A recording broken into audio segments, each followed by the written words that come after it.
Salam sejahtera untuk kita semua. Senang berjumpa dengan Bapak Ibu untuk membagikan kebenaran firman Tuhan yang pada kesempatan ini diberi tema tidak mengerti namun tetap percaya. Bacaan Alkitab Lukas 1 ayat 26 sampai 38 dan 1 Korintus 2 ayat 9 sebagai nats introitus. Bapak, Ibu, Saudara yang dikasihi oleh Tuhan, seringkali hidup membawa kita pada persimpangan yang tidak mudah dipahami. Ada masa ketika rencana tampak berjalan baik, namun tiba-tiba diintervensi oleh sesuatu yang tidak kita rencanakan, tidak kita pahami, bahkan tidak kita inginkan. Pada titik seperti itu, kita mulai bertanya dalam hati, mengapa ini terjadi? Apa maksud Tuhan? Bagaimana aku harus melangkah? Pertanyaan-pertanyaan ini, saudara, sangat manusiawi. Sebab keterbatasan kita membuat kita tidak selalu mampu untuk menangkap kehendak Allah secara utuh. Di tengah ketidakmengertian itulah iman kita diuji. Bukan iman yang didasarkan pada pemahaman penuh, melainkan iman yang bertahan justru ketika kita tidak memahami apa-apa. Saudara, dalam Lukas 1 ayat 26 sampai 38 ini kita melihat contoh paling indah dari sikap hati seperti itu. Maria, perempuan muda yang sangat biasa, dipanggil Allah untuk menerima rencana yang luar biasa, yang melampaui logika manusia dan yang konsekuensinya tidak kecil. Namun respons Maria menjadi teladan bagi setiap orang percaya. Meskipun dia tidak mengerti sepenuhnya, ia tetap percaya. Mengapa begitu? Ada beberapa hal yang harus kita ketahui bersama. Pertama, saudara, rencana Allah seringkali hadir pada waktu yang tidak kita duga. Maria sedang menjalani kehidupannya sebagai seorang perawan yang bertunangan dengan Yusuf. Ia memiliki masa depan yang cukup jelas dan terarah. Namun kehadiran malaikat Gabriel mengubah segalanya. Pesan yang disampaikan bukan sekadar kabar gembira, melainkan kabar yang mengguncang tatanan hidupnya. Ia akan mengandung dan melahirkan seorang anak, bukan dari hasil hubungan dengan tunangannya, tetapi melalui karya Roh Kudus. Dalam konteks budaya Yahudi, saudara, pada saat itu, kabar tersebut bukan saja membingungkan, tetapi juga berpotensi menimbulkan penolakan, menimbulkan cemooh, bahkan hukuman. Masa depan Maria dipertaruhkan, reputasinya, hubungannya dengan Yusuf, bahkan kelangsungan hidupnya sendiri terancam. Kita dapat membayangkan kegelisahan yang muncul dalam hati remaja yang masih sangat muda itu, saudara. Namun justru melalui kisah ini kita belajar bahwa rencana Allah seringkali hadir pada waktu yang tidak kita duga dan dengan cara yang tidak sesuai dengan gambaran kita. Rencana Allah kerap mengusik kenyamanan kita, bahkan mengacaukan struktur hidup yang sudah tersusun rapi. Tetapi saudara, ketidaknyamanan itu bukan pertanda kesalahan. Justru di sanalah Tuhan sedang berkarya dalam hidup kita. Yang kedua, saudara, adalah ketidaktahuan bukan penghalang untuk kita menerima Tuhan. Maria tidak larut dalam kebingungan. Dia justru bertanya, bagaimana hal itu mungkin terjadi? Pertanyaan ini menunjukkan bahwa iman tidak meniadakan logika. Maria bukan menolak, melainkan mencoba memahami. Namun setelah penjelasan malaikat Gabriel bahwa Roh Kudus akan turun atasnya dan kuasa Allah akan menaunginya, Maria tidak lagi mengajukan pertanyaan tambahan. Ia tidak meminta gambaran masa depan, tidak meminta jaminan sosial, tidak meminta kepastian dari Yusuf. Dia berhenti pada keyakinan bahwa jika Allah yang menghendaki, maka Allah pula yang akan menyelesaikannya. Disinilah saudara letaknya dasar rohani. Ketidaktahuan tidak menjadi penghalang untuk taat. Dalam iman yang sejati, kita tidak selalu mendapat seluruh peta perjalanan, melainkan hanya satu langkah yang disinari di suatu waktu. Maria menjalani perjalanannya, dan ini bukan kecil, tetapi yang dia lakukan adalah percaya. Bapak Ibu Saudara yang dikasihi oleh Tuhan, yang ketiga adalah ketaatan yang lahir dari penyerahan diri. Jawaban Maria seperti ini, sesungguhnya aku ini hamba Tuhan, jadilah padaku menurut perkataanmu itu. Ini adalah kalimat penyerahan diri yang paling agung dalam sejarah keselamatan. Ia tidak sedang menyampaikan kalimat pasif, melainkan sebuah keputusan yang aktif, menyerahkan kehendak pribadi kepada Allah yang berdaulat. Saudara, penyerahan diri seperti ini tidak berarti hilangnya rasa takut atau kebingungan.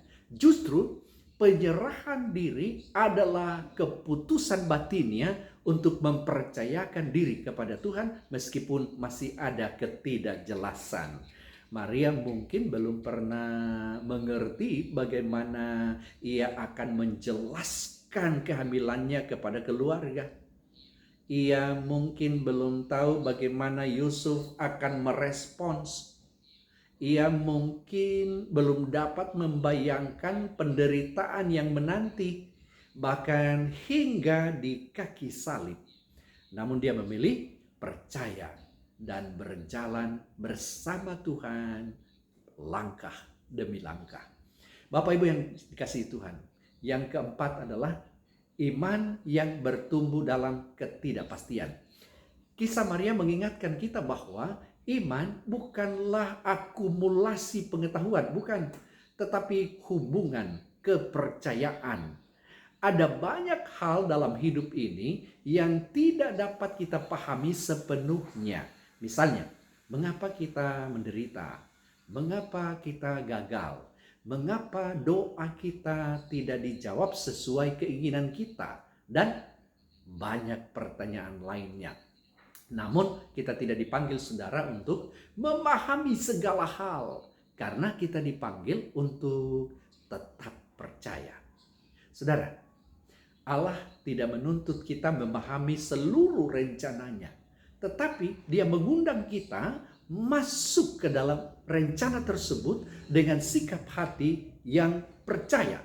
Ketika kita berjalan dalam ketidakpastian, namun memegang tangan Tuhan, iman kita bertumbuh dan karakter kita diproses. Sama seperti Maria, kita dipanggil untuk berkata, aku ini hamba Tuhan.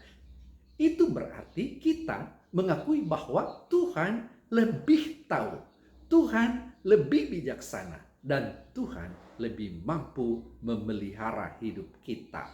Bapak Ibu Saudara yang dikasihi oleh Tuhan, yang terakhir, yang kelima adalah di balik setiap ketidakmengertian, janji Allah jauh lebih indah. 1 Korintus 2 ayat 9 berkata seperti ini.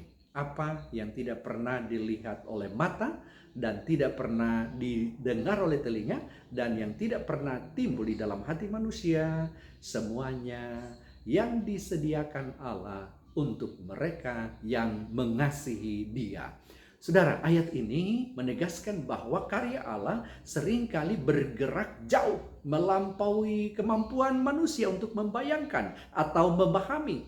Apa yang Allah kerjakan yang tidak selalu sesuai dengan pola pikir atau ekspektasi kita, karena rencananya berasal dari hikmat ilahi yang tak terbatas.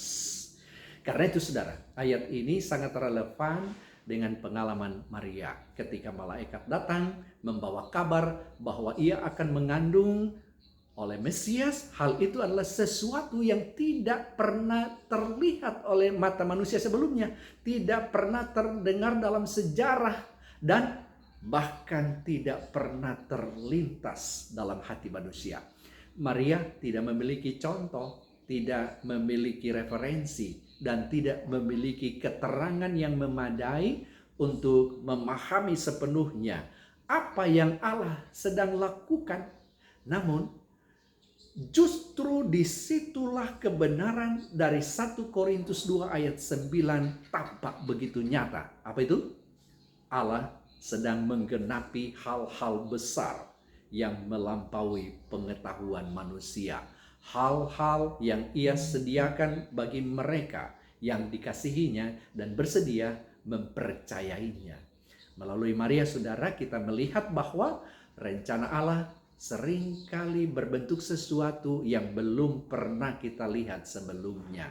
Ia bekerja dalam cara-cara yang tidak dapat diprediksi, tetapi selalu dengan tujuan yang kekal dan mulia. Ketika kita tidak mengerti jalan Tuhan, ketika situasi terasa tidak masuk akal, kita diingatkan bahwa Allah sedang mempersiapkan sesuatu yang lebih besar dari apapun yang dapat kita bayangkan. Bagian kita bukanlah memahami seluruh rencananya, tetapi mengasihi Dia dan berjalan dalam iman seperti Maria. Dengan demikian, saudara, 1 Korintus 2 ayat 9 ini meneguhkan pesan renungan ini, bahwa di balik setiap ketidakmengertian ada janji Allah yang jauh lebih indah daripada apa yang dapat kita kendalikan dengan pikiran. Iman Maria menjadi teladan bahwa ketika kita percaya, Tuhan sanggup menyatakan karyanya yang melampaui segala pengertian. Karena itu, saudara-saudara, dalam setiap masa ketika kita tidak mengerti jalan Tuhan, marilah kita mengingat Maria, seorang perempuan yang sederhana, yang berkata, "Jadilah padaku menurut kehendak-Mu." Ketika hidup tidak sesuai rencana, ketika doa belum tampak dijawab, ketika situasi membingungkan, Tuhan mengundang kita untuk melangkah dalam iman, bukan dalam pemahaman. Sebab iman sejati bersinar paling terang justru ketika kita berada dalam ketidakpastian. Kiranya kita pun memiliki hati seperti Maria, tidak mengerti namun tetap percaya. Tuhan memberkati saudara.